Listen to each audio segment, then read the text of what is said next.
You cracking me up. Well,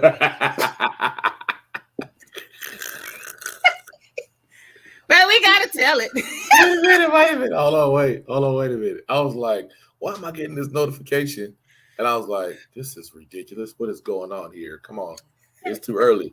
And I was like, oh, I ain't pressed go live yet. Okay, y'all. So we're gonna start this thing over again. Listen, we've had a whole show, y'all. We've had a whole show already. We were 10 minutes in. Okay, we're gonna rewind. Right. All right. Take two. Here we go. So All right. okay, y'all, welcome to episode 4 of Conscious Disruptors podcast by Oklahoma Black Pack. I am your founding chair, Apollo Woods, and I am one of two of the co-hosts for this. We have ITTT, who was our policy chair, our legislative culinarian. She is a leader of all that kind of good stuff, y'all. I need y'all to take note of that legislative culinarian because I really like that. I'm having a hard time keeping a straight face because we literally talked for 10 minutes and I didn't even press the button. But okay. All right. So, y'all, we normally start off with something positive that has happened since the last time that we met to give y'all some of these positive vibes. So, I'm going to do something I don't normally do, but I normally do it. Ladies first. So, go ahead, Auntie TT. Here we go. First of all, welcome you all on this wonderful Tuesday. I am Tanasha Woods. Since Apollo don't want to say my name, he want to just make me known as Auntie TT's. But Tanasha Woods reigns on everything right here, okay? And everywhere. All right. Good. So let me see. What did I have good to say about the week? So in my life, what's going on that's great is that, okay, I have to say this. In case you don't know, I will tell you that I am the chair president of a national organization, an affiliate of National Black Caucus of State Legislators. And we are preparing for our annual conference that happens every December, first week of December. And I'm super stoked about it because last year we had it virtually, like, everybody else, and it wasn't the same. But this year we get to actually come together and we have so many good things working. And so I'm super stoked about this conference. It is, we have some good people that we've booked to come and speak to us. We got some good training, some good things that we have going on. I'm just excited to see other staff members across the globe. It's an amazing thing. So if you're wondering what's good going on in my life and what's got me busy, that's one of the major things. There you go. What you got, Apollo? What do I got? No, quite a few things have happened a lot of great things have happened.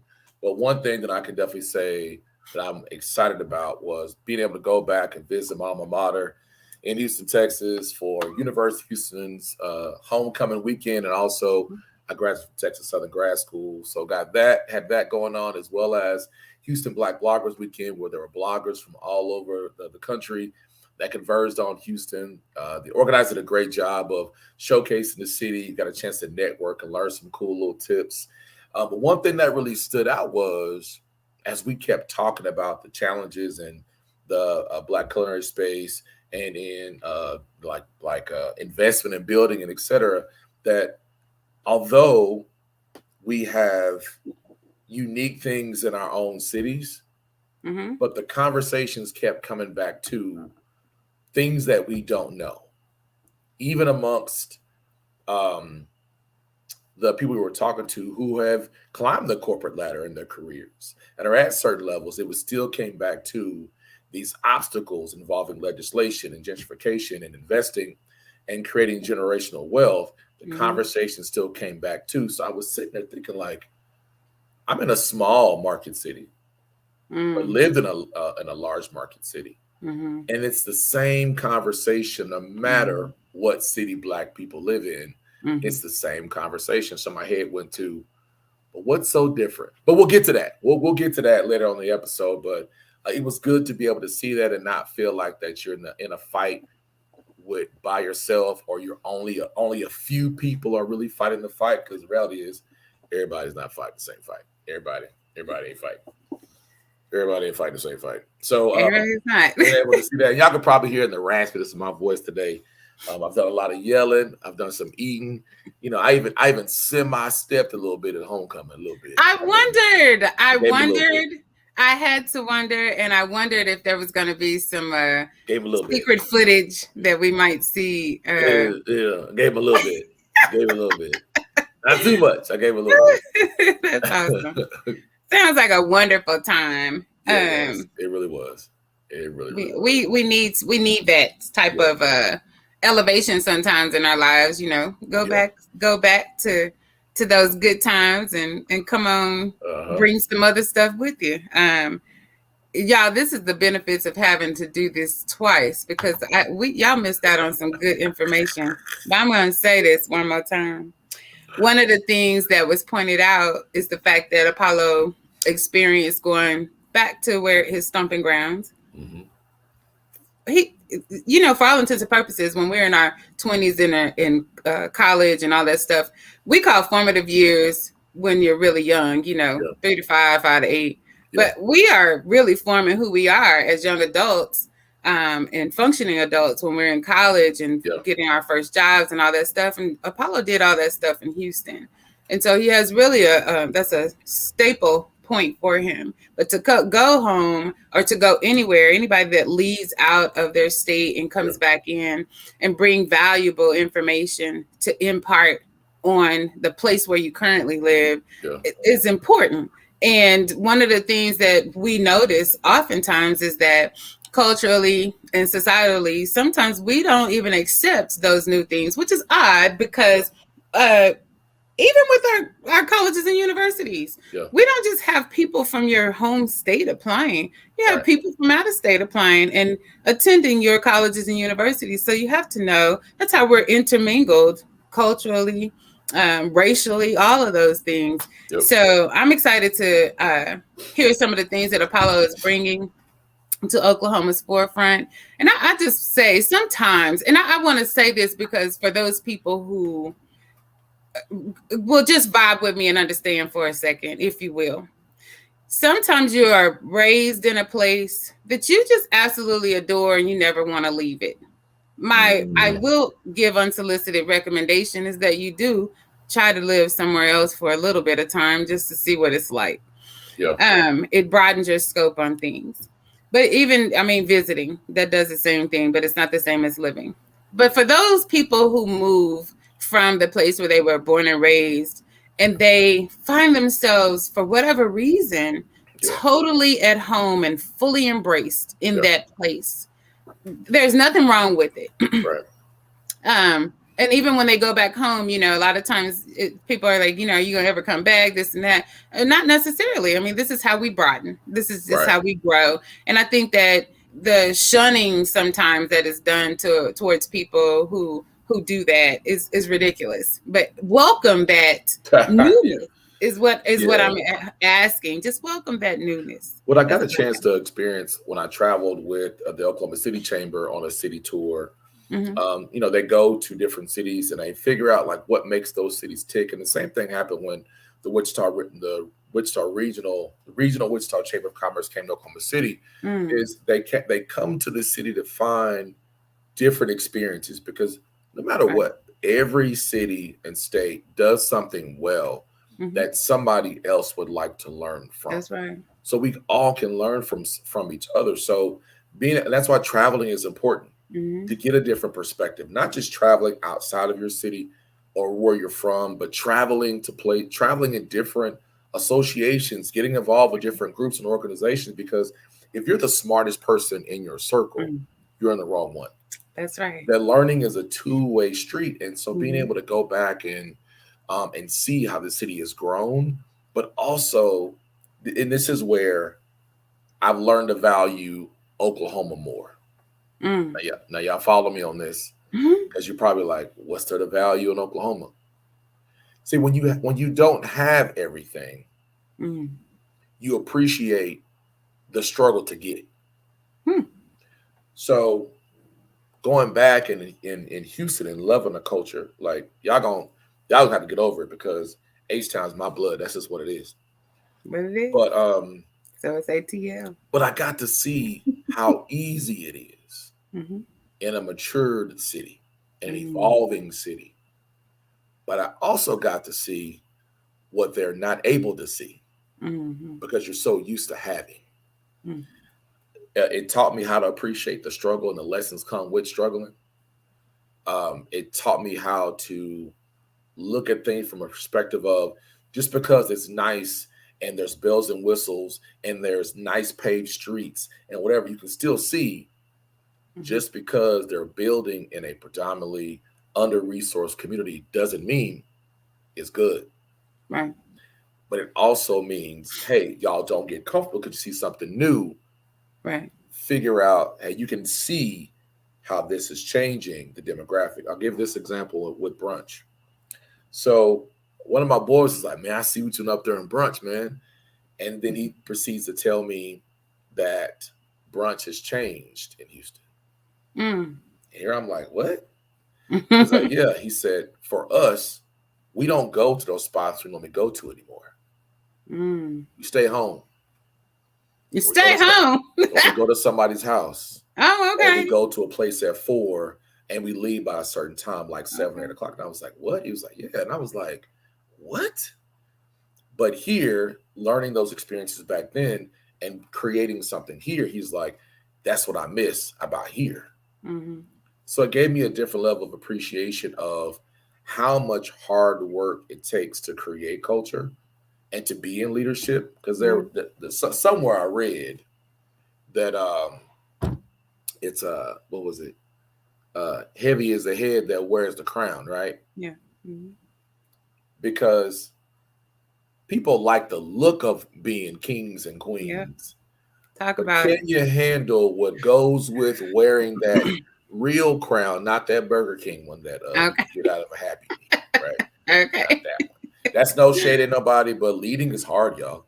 Yeah. It is. Leading is hard, and if you are leading in your family, you're leading in Mm-hmm. your philanthropy, you're leading in your circle. You as the leader are going to have to find some space to where you can go and be poured into.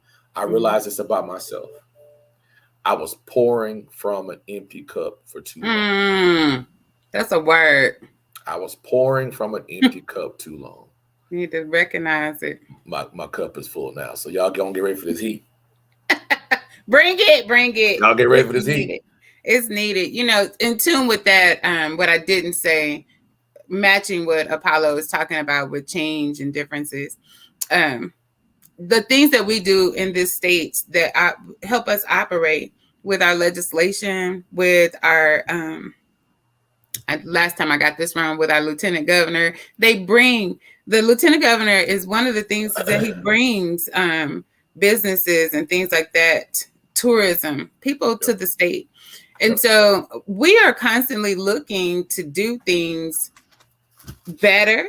Yeah. And if you find that, like in legislation, if you find that in Texas, I can't say Texas at this time. If in Right. Oregon, Right. they have some legislation that works well, they put into place and it's working well, then that's what you bring here and try to emulate that same thing. So just encouraging people in their thought process today to look at those things. And everybody has something to offer, Apollo. Yeah. And I feel like, just looking deeply, just like what you said a minute ago, you were pouring from an empty cup.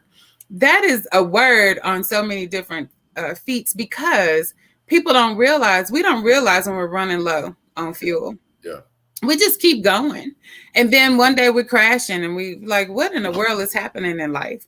So that's important for people to realize and understand that also can stunt your ability to provide those things that people like Apollo and myself are looking for, right? If we are out here pouring and our cups are empty, then y'all not getting from us what you need to get from us. So if we just, give that to and fro, I think that we would operate a lot better. And I know it takes time for people to do that introspection, but offering that today. It is one of the things where I'm gonna keep it 100 with y'all today. I realized when I moved, I was 19. This is, trust me, y'all, this is not a story about how I'm bragging on Houston. This is a story about I grew up and developed there. Mm-hmm. To leave, to go somewhere else, to do what I'm supposed to do, right? It's uncomfortable. Yeah. I didn't realize, I got her in 2016. I realized in 2017 that I was depressed because what I had was taken away. And I was looking for that thing I was so used to, but I didn't have it. Right. And I couldn't appreciate what I was being prepared for. It took a couple years after that to then realize those experiences played into the character and perseverance of what was needed to lead today. Because if I would have stayed there and said, I'm not going to move, and stayed where I was comfortable, I wouldn't have had a chance to grow. Again, this is not a story bragging about Houston. This ain't even a story for me, but this is a story for somebody who is trying to figure out, how do I get to the place I'm supposed to go? Right. What is my purpose? Right. So, but now I realize that being a fish out of water, I'm just a fish that's no longer in that water. Right. I'm in something else. You made me think about Dory. Just keep swimming. Hello, I was trying not to sing that song in my head, but she almost messed up my Eric Thomas moment. Okay. Oh, my bad. No, you're good. So with that, coming back, now realizing that the people that I need to fill my tank are around me. Yep. So I came back realizing that I'm going to value the people who are in my circle in a different way. Because we can talk about what we don't have in Oklahoma a lot. But when you travel around and realize we're one separation away from somebody who can make a real decision. And many people can't live and operate in environments where you will always be the small fish. You will always be the prey to a predator. That's a hard place to be in. Right. So coming back with these fresh eyes and feeling good now, it's like, one, I recognize that's the place I was in. But two, I'm here now for something different.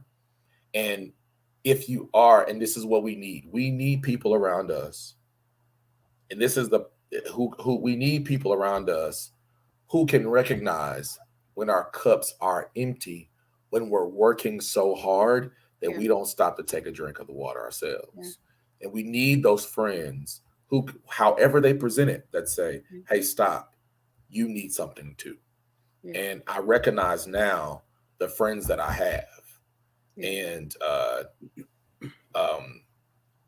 because now I recognize those, it's going to be a lot easier for me to give them their flowers voluntarily, because we need people when you're doing hard, disruptive, culturally disruptive work to be poured into just as much as you're pouring out. I have to say to that, the work period across the board, anything socially, we're dealing with humans. Oh, yeah. And we are just some different species. That's all I can say. And plus, we have a whole democracy that we operate within, right? Like this was created for us. We didn't create it. And we like to live within it because what? We have the option to have our own ideas, ideals, live the way we want to live, and all of those things, and voice our opinions, all of these things. Yet we give one another a hard time. Right. It's such an oxymoron. It's an oxymoron and a conundrum. Like I think that we're just all bound up in a whole big thing. But to everything Apollo is saying, I hope that whoever is listening, is able to receive all of this goodness and understand how you can put forth those things in your own lives. Because one of the things for me and the things that I do, realizing that your circle is small on accident. So a lot of people may know who you are, and they may position that they know you, like your friends or something like that, and you don't even really know that individual. Right. That's the part of being, your face being in different places. you are in leadership capacity. And leadership is across the gamut, everybody. You could be a business owner. You can also be a person who does all the stuff behind the scenes. Yeah. You are a leader. Yeah. Yeah. If you are the person that makes that thing work, if you're not there, the engine is not actually cranking up, you're a leader in that capacity. So recognizing those things is really important. One of the things that we do and aspire to continue to do as PAC members is to help build, number one. And to the point of, growing and all of these different things, there's a couple of young people here in Oklahoma City that I know are in college right now. And they are out here doing it. They are pounding the pavement. Every time I look up, they're out of town on some type of excursion because they're members of different groups that take them out to get these experiences. And I implore everyone to understand the significance of that. Yep. And tap into those people when they're out there, and then when they come back. The PAC is truly hoping to build. I said hoping, but it is a hope, and it is an action as well, to build people that will be after us, stand with us while we're here, and also after us, because y'all, we're not doing anything but progressing further, getting older, right? Things are changing all the time. One of the things Apollo shared was that the brunches are different in Houston than what they used to be and how they changed. Nothing wrong with that, right? No. One of the things that when I moved from born and raised Oklahoma, my dad was a Marine, so people don't really know the first part of my life, I said the formative years. I lived in North Carolina, so my first part of my elementary years were in North Carolina. Then I came to Oklahoma and went to Millwood 3rd grade. So from 3rd grade to my whole full adult, to the first master's I received at UCO. I did all these years in Oklahoma. Mm-hmm. So that formed me until I moved. But some of the things that happened while I was here, because I had this core group of friends, when I went to Atlanta, they didn't do the same thing. I didn't find that people were going to homes, and we would have whole sessions here. We had whole groups of friends that would come together and talk about different things, play games, just had a really good time. Right. But I didn't have that when I went there. I moved to a city and only knew 2 people. And we all know the metropolis of Atlanta is huge. Yeah. So the point is that you get somewhere and you find how to do things differently. Yeah. And which, when I went to that metropolis, I found that they were having meetings all over the city. Yeah. There's always a meeting. There's always meetings, always something. You're always meeting someone new, and you find out that there's just different ways of doing things. And I think that's, if we're going to have a tone for what today is in this podcast, is really recognizing and appreciating where you are, where you're from, where you've been, and what you bring. Yeah. I realized it would be wrong for me to say that these things I'm about to mention are only in our community. But I don't know where this comes from, that just because someone looks like you and they have some similar interests, that people say, well, y'all got to get together. What if we're not supposed to collaborate? What if we're not supposed to be in the same ship? You don't have a fleet with one boat. Right. So if someone is doing something that could be perceived similar, they probably have a different vision, and that's okay. Let it be okay that somebody has an idea, mission, ambition, or a way that's theirs. Because I don't know what was put on their heart and their life to do what they're doing. And I'm probably not their person. It may not be mine. But I can still cheer you on from what you're doing without having to be involved in your work, because you have your work and your team. And it just seems that anytime we start talking about voting, legislation, or events, parties, something social in nature, someone says, well, you and so-and-so got to get together because y'all are alike. No, we're not. Right. We're not alike. Because what often happens is, this is when you look at matured metropolitan areas, there's options. Yeah. And with having options, you create a network. There will be overlap, but just because I do brunch don't mean I gotta with somebody else. Right. If your visions don't align, that just means that there's no collaboration there. But if your mission is, my mission is for XYZ group, we share a mission. But that don't mean that we got to be in the same boat together. And let that be okay. Because it's the people on the outside that are like, y'all should do this and y'all should do that. Well, they ain't involved in the work. They just think that y'all should be doing the same thing together. You spend time doing something that you're not even supposed to be over there. If I'm supposed to be somewhere and they're supposed to be somewhere, guess what? That we have a larger impact because we are finding different spaces to occupy. Right? Exactly. But then when I know if I need something, hey, I know so-and-so's over here. I got some information that's good for you. Cool. I can help you without being in the boat with you. And you know, that's my favorite, because levels of collaboration, people think of collaboration as what you just described, everybody coming together and joining in on the same and in the same boat. But that's not necessarily it. I believe completely that collaboration looks like bridge building, and you just described it.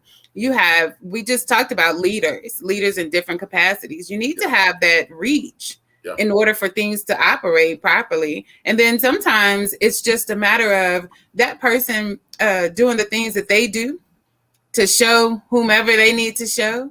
It might be including you or vice versa. And then later on it's a joining. Who knows? But allow for it to be an organic creative type of thing when you come together, as opposed to it being pushed. And I segue this to when people run for office. And for some odd reason, there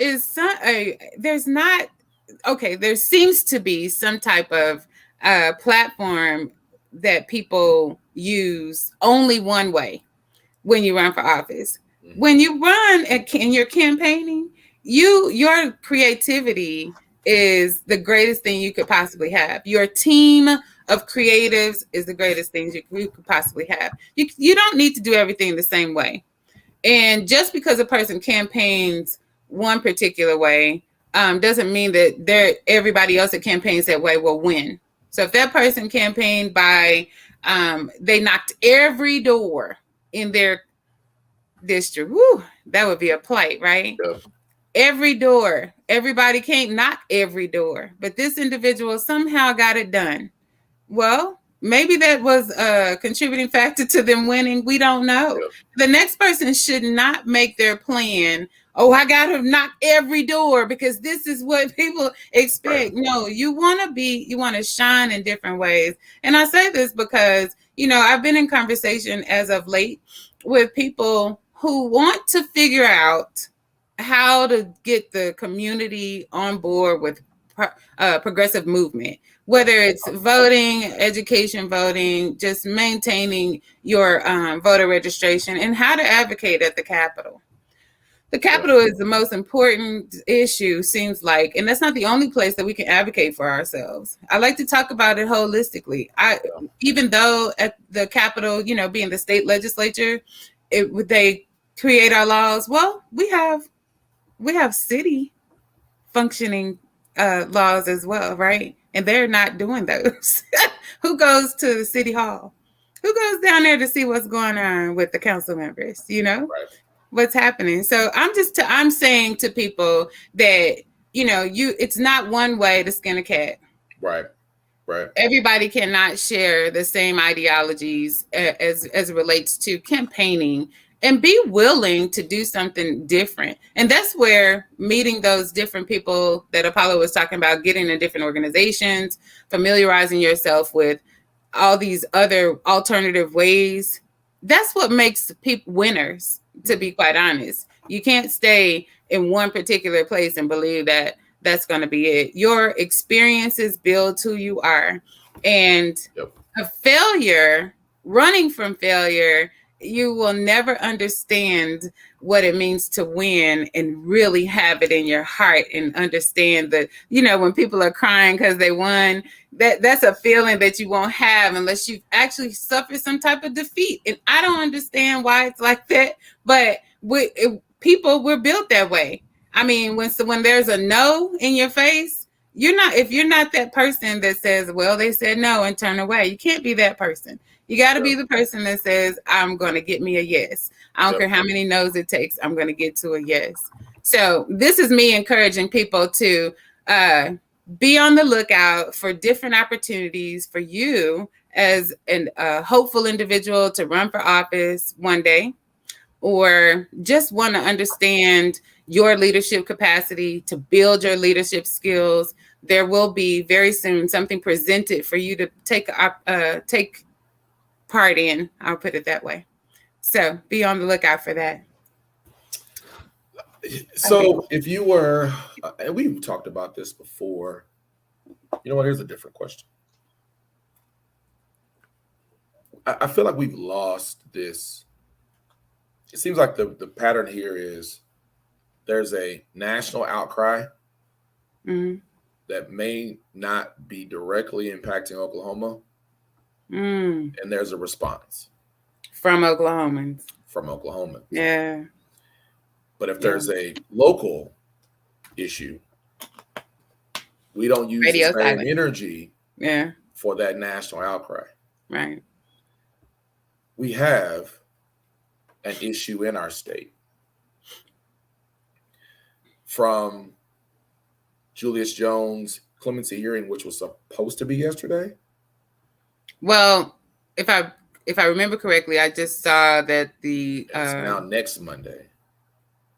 Oh, so the actual clemency hearing. Okay, so I was just thinking about the court staying all of that. I thought it was a clemency too, but maybe I'm incorrect. So this is what I read on Twitter, that it's been moved to November 3rd, which is next Monday, correct? It was next Monday. No, November 3rd is Wednesday. So the hearing has been moved. And now we also have the filing against Oklahoma County District Attorney David Prater.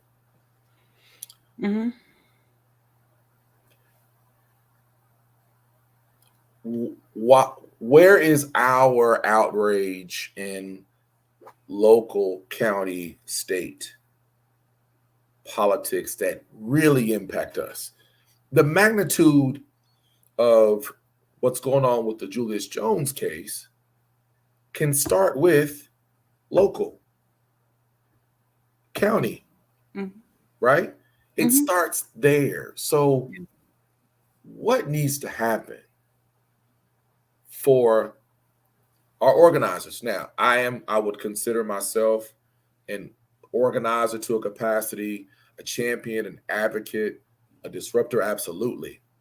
But I know my lane isn't getting out and getting people to march. Organizing marches, that's not my lane, but I will support it. And for those who do those things that sometimes don't look like me or you or I, fighting for us, never get that phone call either. So if you're listening, just understand, you put your cape on as a savior when there are people and voices that can speak for us to make an impact, and you don't reach out to us because it's after the fact, figuring out who's behind it, right? Let me not get off on a tangent. So what does it take for us to take the same energy for national news, that same energy for local and county, for municipal and county things, because we know those two areas impact us the most? What does it take for us to get that same energy and outcry? Well, that was a question it wasn't posed the same way, but the individual I was speaking to, it was a group of people, and they said, we don't get the information. And so I then posed, if you don't do social media, if you rarely check your emails, so newsletters are just being dumped in your spam or whatever, and you don't read the newspaper or magazines, where do you want us to give you the information? You don't come to town halls. You don't familiarize yourself with the people that you need to talk to. You won't reach out and call somebody. Like, I don't know what it is that you want to happen. So with your question, how do we do this? I want to say this, and this is shock value. It was this week, I think last week, a woman was brutally accosted and raped on a public transit system. Once again, this is national news, it's not Oklahoma news. But here's the problem. Instead of the people calling 911, they took their phones out and recorded this. So, and that's all I have of the story, because I couldn't bring myself to look this story up. But when you ask what can be done for us to, as a group of people, Oklahomans, to be more concerned with things that are in Oklahoma, I think of if people are out here like that, what's humanity's gone to hell? How do you take the time to turn on your phone to record such an atrocity? What if it were you? Wouldn't you want somebody to assist you? Wouldn't you want somebody to help you? This is a whole group of people, and they turn their backs. So with that, I mean, the question still stands. How do we get people to be more concerned with their day-to-day? A friend of mine asked me about some stuff that was going on congressionally. I keep up with more stuff that goes on in Oklahoma because this is what affects me right here. And I need to know. And so I would think that that's the way other people will want to think. You know, I need to know what's happening that's going to affect me when I go around the corner. Like the whole lane change situation with when the police officers are on the side, the right side of the road, they want you to move over to the left lane. Right. Every single time now. Like we used to do that as a courtesy, particularly for the big rigs that you might see on the side of the road, or whatever, because you never know who's going to get out, blah, blah, blah. That's important. And if you don't know about it and you're getting stopped or getting a ticket for whatever, that's because you're not paying attention to your local news and your local things that are impacting you where you live. And so, Paulo, I just think that people have lost. First of all, we have so much TV. We have so many avenues for people to get incorrect information. Right. We have our opinion. This democracy that we live in has totally taken us on a whirlwind. And I think people cannot find ways to focus on those things that are important. That's what I think it's a fake caring, because if you're saying that you can't find the information, just not looking. But you can find everything that's trending on TikTok. You can find it on Instagram. You can put your grandma on them who shouldn't be on social media anyway. Mm-hmm. They can create a profile. They can do all that, but you can't figure out what's going on by a quick Google search. So I want to clarify the date that I said about the Julius Jones hearing date. Mm-hmm. So this article quickly found it on NonDoc, which is pretty reliable in terms of this information here. So Monday, October 25th, Judge Stevens Friad denied the request for a stay. The decision was immediately appealed, causing the Julius Jones clemency hearing to be postponed until 9 a.m. Monday, November 1st. So the hearing was supposed to be last week, but because of the request for a stay was denied, it moved to this upcoming Monday. The year is almost over. So even if that's almost what frustrates me. No, it does frustrate. Let me speak true. It frustrates me when people say, I didn't know. Yeah. At the point where someone said something and you didn't know, if you didn't search to find it, it's on you. Mm-hmm. Nobody is responsible for hand delivering you information in a package. So you will know. And even if you are given the information, it's your job to read it. It's your job to ask questions. Mm-hmm. So you don't have an excuse. But here's what we do know. Just because we have a grocery store does not mean that food security is no longer an issue. That's right. Just because somebody decides to build some apartment complexes does not mean that we have a housing shortage. Right. Just because you see some new signs pop up or some schedules change for routes and for buses does not mean we don't have a transportation issue. Right. Just because employment growth, job growth is flat does not mean we don't have an unemployment issue. Just because we got money from COVID and people are, getting money from COVID or whatever, doesn't mean that we don't have a wage issue. It's just that the first shiny thing that happens, we're like, oh, we got what we want now, and it's temporary. So while you're focusing on that temporary need being fulfilled, there's still work going in the background to keep you needing the handout. needing the handout. Mm-hmm. So I'm going to frame this in the context the best way that I can. Statistically, if you live within I believe within a mile of a grocery store, you're no longer technically in a food desert. So, just because there's a particular full service store or a marketplace doesn't mean you're not in a food insecure community. Sure. Right? So don't get happy because you got one thing. Right. You get one gift, it may have cost you something else.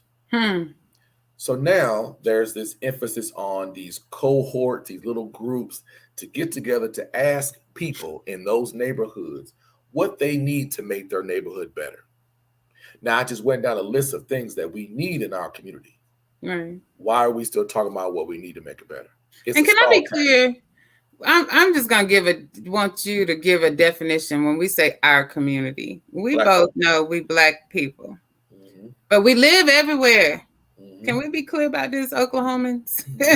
So it's not just a concentrated effort about the East Side. I mean, where does one live and what's happening in your particular area? Because we don't, we could be talking about Lawton, Okmulgee, Muskogee, right, anywhere in this state. Those same things apply.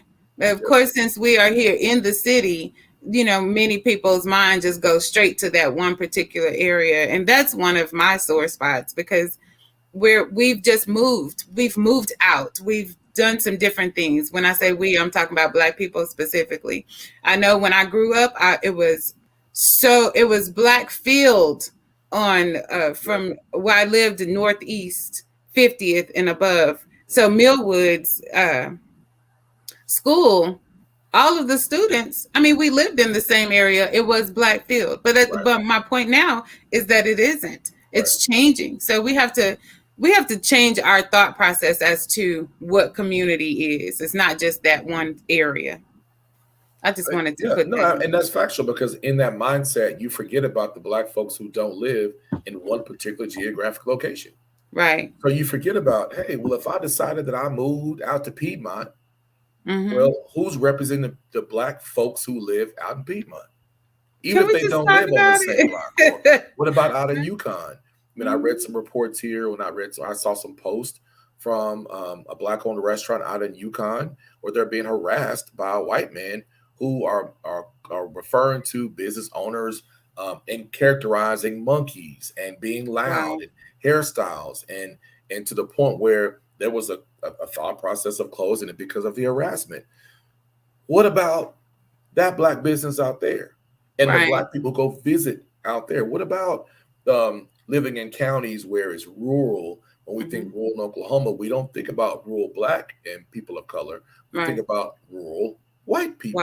Right. We think about the Native Americans who have land out there on the reservations or in tribal and sovereign land areas. We talk about that, but when we show up in spaces as Oklahoma Black Pack, we're asking the very specific question. What is the impact of this decision on Black people? And I need everybody. I don't care if you created a coalition, a collaboration, lead a task force, got multiple degrees, don't have a degree, you bust your hump to make things happen for people. When you're in that space and you don't ask the very direct question, what about Black people? You are part of the problem. Right. And that's before I'm gonna say this again because I want you to hear it. I want you to pull your face a little closer to the camera. If you don't specifically ask for your people, stop pretending like you for us. Ask the question, are you talking about Black people? Yeah. And if you can't ask that question, stop being fake in that table, in that room, in that space, in that coffee, because I guarantee you, because I've seen it happen too many times here, they're going to take what y'all conversation is and they're going to name drop your Black self in a white conversation, act like they talked to you about it to validate your feedback for their objective that they benefit Black people. That's that person that says they know you and you don't know them. They're robbing you. Trying to tell you, and I had to tell my homeboy that his name got dropped in a conversation. Mm. I'm at a public space. Mm-hmm. I'm sitting next to these people. It's only 3 Black people in this entire space. You sit next to me, you're name dropping people that I know. One of them I cared about. Other ones, y'all figure it out. And I had to let him know what he shared in being genuine Mm-hmm. was used for them, not for us. And if you're not getting it at this point, it's so many ways that we can help each other. My grandmother always talks about how we used to support each other and we used to do. I'm used to. That shouldn't be what we say. Mm-hmm. There should be just an effort completely. If you are you truly and genuinely love who you are, your culture and everything, and understand the struggle throughout the years for Black people, period. That you understand that all of the struggle and all of the things that have been done that have come to fruition for Black people has helped everyone else, every other person of color, period. We should always, in some type of way, be looking forward to an uplift, period. Be on the lookout. What Apollo just described, being that one person there and being able to hear those things from somebody that you know is directly unrelated. I mean, he otherwise that person wouldn't have known that his name was being thrown out there in a particular manner. And that's why we gotta be careful. And I'm gonna share this piece of that conversation. I know we missed 10 minutes of time because we were talking a good talk without going live before we started. But it was, I cared about him enough to tell him, right, in his desire to say to a group of people that did not look like us, that don't live amongst us, they don't understand our culture, who looked at helping us in a form of a transaction. His sincerity, authenticity, love to bring resources to predominantly Black communities was being appropriated and misused. And I had so much respect and love for the work that he is doing that the first time I saw him, I said, I need to tell you something. Yeah. We have, in this microwave society, where people start not to, it's like 2 forks in this. It's a fork in this. People care about what they think, but don't care enough to tell somebody, hey, look, I'm just giving you some wisdom. Right. I'm gonna tell you what is going to help you navigate. Because who you calling a friend ain't your friend. Because what I know for a fact, one, Black people can do it for ourselves. Right. 2, we can also partner with people who understand that we need these relationships, but I need you to understand this effort is to empower Black people. If you don't want to be a part of it, that's fine. And walk away from it. And walk away. Because we have the ability to do what we want to do. But we cannot think that our success and our livelihood is connected to somebody else because we perceive that white people got all the money. That's called bait. Right. Food without a hook nurtures you. Food with a hook is bait. Right. Okay, we got 11:59. We only got 1 minute left. We're gonna stay on schedule. So before we end off with this happy moment, just want to ask y'all to make sure that you follow us on social media at OKBPAC on Facebook, Instagram, and Twitter. You can subscribe to our website. Follow the ticker symbol down below. Oklahoma. Wow, that's the wrong one. I got the wrong site up there. How about y'all go? The whole time. Been the whole time. The whole time. Go to, and that's the wrong one too. Where did it go? Anyway, here we go. Donate to OklahomaBlackPack.com. Y'all got a lot of profiles. Anyway, donate to OklahomaBlackPack.com/donate. This helps us with keeping up with our cost for subscription and services to keep going to sharing these great messages with you all, because we definitely need your support. We definitely need your help. I got an announcement. Tanasha, and I told you this. Okay. So this is something I've been working on for over a year. And I'm going to tell you how this connections work. One, I connected with somebody on Instagram because we do similar work. We had this connection, and so we revisit another topic that we're still going to build together. She had a relationship with somebody, involved them to the conversation. At that time, I didn't really know what that person was. I just knew that we have this effort that we are taking on, and this person has resources and skills that can help us with this project. Kind of find out this person was a music legend. I had no idea. Legend. I sent him a message after that because you got to tell y'all he's going on The Voice. I'm not like I'm not a celebrity bopper, nothing like that. So he's a regular being to me. And then kept talking, and then we started talking about our desire to want to create jobs in Black communities and help small businesses. We kept talking, kind of find out he's the president of Rap Snacks Foundation. So being he's the president, so y'all probably seen Rap Snacks, the potato chip brand, Lil Boosie, and all these other artists that get on these potato chips that you can find in like Walmart, other stores. We kept talking. Now we have another project that we're working on that is going to come out soon, but through our conversation, our shared interest, and I honestly had to chase him down a little bit. We signed the contract for a partnership with Rap Snacks Foundation last week. Congratulations. That's just good news. And I'm going to tell you why this is important. As I said, we talked about one of our pillars is business enterprise as the Black Pack, Oklahoma Black Pack. And that is legislation that's going to impact creation of jobs and currency in our community throughout the state. Right. This partnership with a proven organization that's Black owned and Black led is emphasizing creating jobs.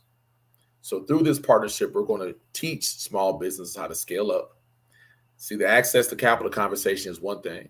We can start an LLC, but we need to be able to upscale our businesses to compete with those larger contracts and vendors. Right.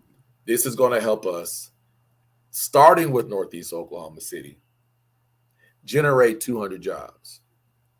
That's exciting. This is going to create $40 million in revenue generated on the east side. I'm excited about that because this is not about me. The mission's always been bigger than food. Right. But when Tanasha and I get on here and we talk about possibilities, we're not just talking about possibilities. We're sharing with you that we're working. So we're giving you the hints that this is work. Yeah. So if you'd like to donate, please donate. If you want to take it a step further, you want to volunteer with us because we need more people locally to make it happen. Yeah. But here's what you'll get to know about Tanasha and I. We ain't dependent on local people to step up to the plate to help us. We're going to find the resources and people regardless. But we want this to be mainly folks from Oklahoma. Yeah. If you live here, you have a resource, you have a connection here. But this is what we're working on. We've successfully done interim studies, and we're moving forward that, working with Senator Young's office with the town hall coming up on Friday, right? So Friday? No, I'm so sorry. So we're working with this office for a town hall that will likely happen soon at some point. But we're working, y'all. We're not doing this stuff in vain. And I probably have taken Auntie TT's moment by sharing that, but I'm excited. I'm so excited because having a global name and brand attached to it, coming to Oklahoma City. And I'm gonna go back to what I first said. What I recognize, what we do have here, and here's what we do have here. You have opportunity to do something big if you put the work in. Put the work in. And I want to end with this real quick. I would love to see everybody that's tuned in right now tonight at the town hall. Councilwoman Nikki Nice is having at 600 North High. I think it's called the Douglas. Yeah, it's at the Paige Woodson. In the Douglas Auditorium. Another way for you to get some information, also have your voice heard in different capacity. And then another thing that I know is going to be special tonight, Black Women's Voices. I'm saying this because my own, she's not my classmate, but she's a good friend. Grace Franklin is speaking in this particular virtual event. So check them out. That's what I have for y'all in this quick end. Thank y'all for tuning in this Tuesday. Hope you enjoyed it today. You know, it was real. We was real with y'all today. We try to bring it to you every once in a while, but we will see y'all in 2 more weeks. So we'll see y'all in the month of November. Make sure y'all stay safe out there. We have fall festival events coming up. And also don't forget on first Sundays at the new homeland at Northeast 36 in Lincoln. We got first Sundays with DJ D. Chappelle, some local vendors out there from 1 to 5 on first Sundays. It's like a day party at the grocery store, but we have a great time. But thank you for your support. Thank y'all for tuning in, and we'll see y'all in 2 weeks. All right. Peace.